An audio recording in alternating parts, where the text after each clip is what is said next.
Alrighty, boys and girls, man, look how dark I look. Yo, welcome back to the channel, boys and girls. In today's video, we are doing a review on these brand new Magene EXAR DB58 Pro wheels. Sheesh, that is a mouthful, am I right?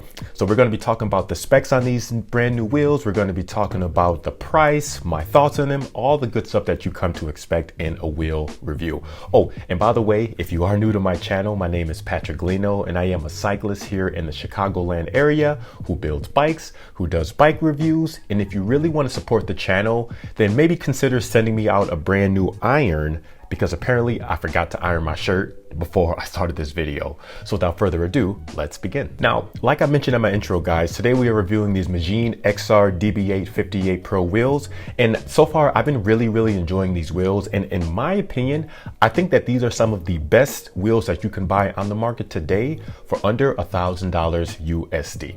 So first and foremost, who is Magene? So Magene is a Chinese-based tech company, and they make a slew of smart trainers, power meters, heart rate monitors, all that good stuff. And now they are finally making the jump into selling and making wheels here. Now, full disclosure, Magene did reach out to me a couple of months ago and told me that they were releasing a brand new set of wheels and they wanted me to try them out. So I'm going to be sharing my thoughts with you guys and going through all of the different details about these wheels. Like I said, I'm really excited about these wheels, and I think they are definitely a set of wheels that you definitely should consider on the market today for under $1,000.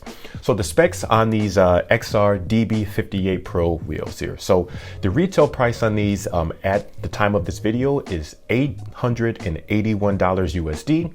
The rim depth is 58 millimeters. The internal width is 20 millimeters. So not as wide as what we've been seeing in some of the wheels today that have been pushing more towards the 21 millimeter internal width, but they're a little bit more wide than, of course, the 19 millimeters here. So internal width is 20 millimeters. External width is 27 millimeters.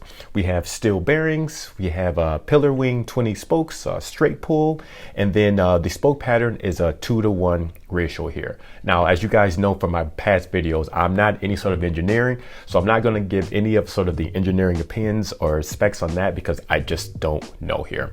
Now, the wheels do come pre-installed with tubeless tape rim, and of course, tubeless valves are included. And in my opinion, if you're going to have a rim that's going to be tubeless ready or tubeless compatible, the rim tape should be installed from the factory, and it should not be left up to the end user to do it themselves at home.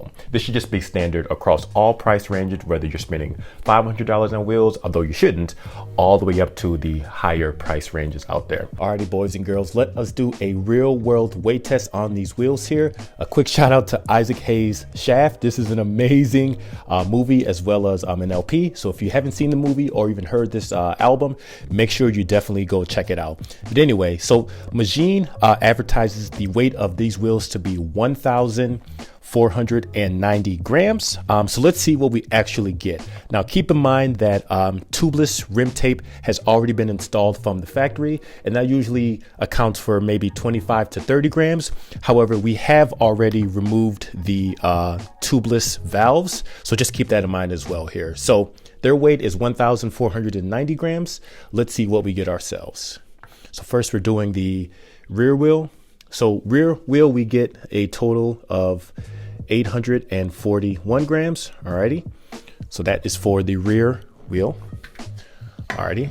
And for the front wheel, we get, what do we got there? We get 698 grams. 698 grams. So that gives us a grand total of 1,539 grams for the set. Now, like I said before, account for maybe about 30 grams for the tubeless tape. So it's a little bit over the advertised pace or weight rather, but that's still not too bad.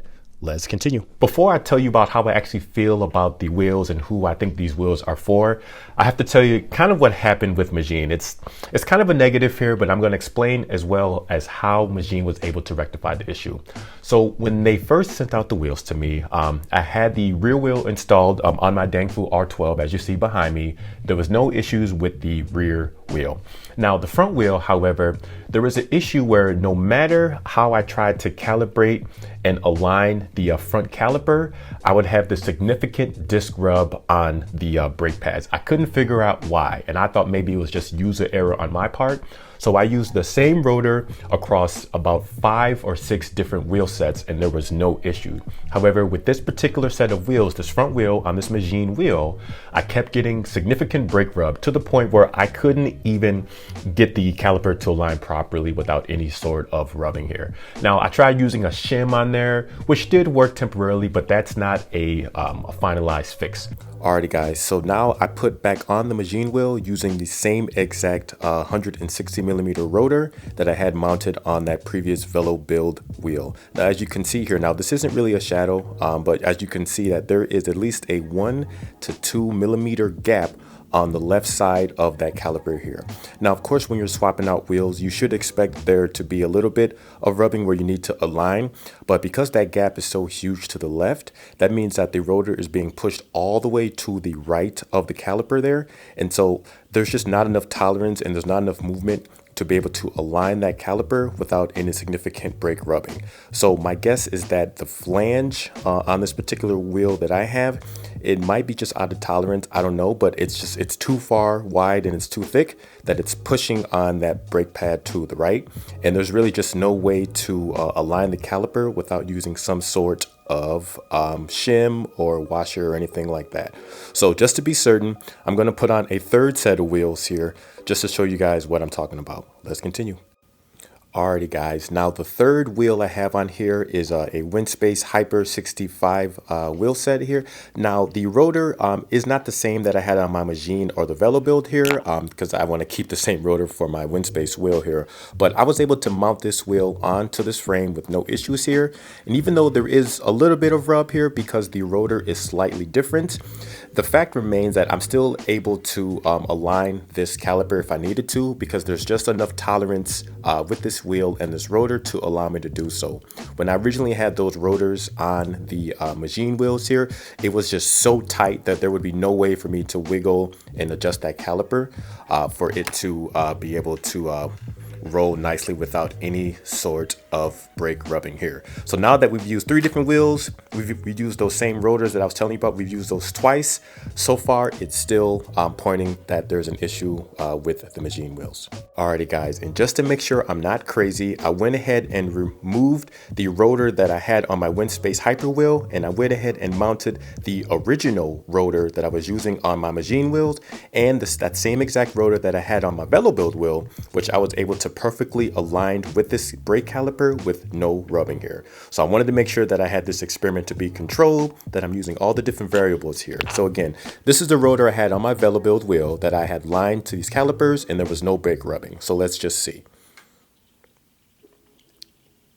So as you can see, there is absolutely no rubbing at all here. Now, during this whole experiment, I had not adjusted or moved the brake calipers once I had perfectly aligned it with that Velo build wheel. So now going through all these different wheels, all these different rotors here, whenever I go back to put the rotor with the Magene wheel, that's when I get that significant rub that does not allow me to align the rotor without any rubbing. Let's continue. So I reached out to Magene, I told them my problem, I sent them pictures, I sent them a video of my issue, and they immediately responded back right away, and they knew exactly what the problem was. So apparently the set of wheels that they sent out to me was more or less not a prototype wheel, but the end caps that they provided on the wheels were in fact just a prototype design, and it was a little bit out of spec. So they apologized immediately. They overnighted brand new end caps to me. They were extremely apologetic. And even once they sent the end caps overnight, they also included to me a new heart rate monitor, which is nice, as well as this 3D printed plastic end cap remover so that I could replace the end caps with the correct ones. So once I went through all of that, I was able to get the new end caps on the wheel, and there was no more brake rub. Everything was all in good. So here's the thing, right? So if you are a customer out there, you're thinking about these wheels, this is kind of the problems that I've mentioned in the past before, especially like with the elite wheels, where you have these companies out there who want to sort of jump on the wheel market. They want to capitalize on profits. And sometimes they kind of rush a product to the market before they've done all of their research and all of their testing. And so even though the wheels I got, sure that the end caps were just a prototype and they aren't the final ones. And even though Magene has assured me that any customers out there purchasing these wheels, they will in fact receive the updated and the correct spec end caps. It is just a little bit frustrating knowing that these potentials can kind of happen, especially for a wheel that's almost $900 here. But the net of all this is, I want to say, is that when the problem was addressed to Magene, they went above and beyond with their customer service to make sure everything I had was being situated and everything was worked out. And this is the type of service that I would come to expect from a company like this, because they make a lot of other great products. And so their customer service so far has been really, really good. Now, with all that being said, could it be that because I'm someone who's reviewing the wheels that maybe they gave me the special treatment, or as one would call the Hambini special? That could be the case there. But I have confidence in this company because they've been making other products for a while now, and I've heard that their customer service is good. That yes, that there was an issue, they rectified the issue, the problem, and the customer service has been great, and they've been very responsive, sometimes even replying back to my emails within just a couple of hours, even though they're based in China. Alrighty, and here is a Freehub sound test of these Magene EXAR DB58 Pro wheels.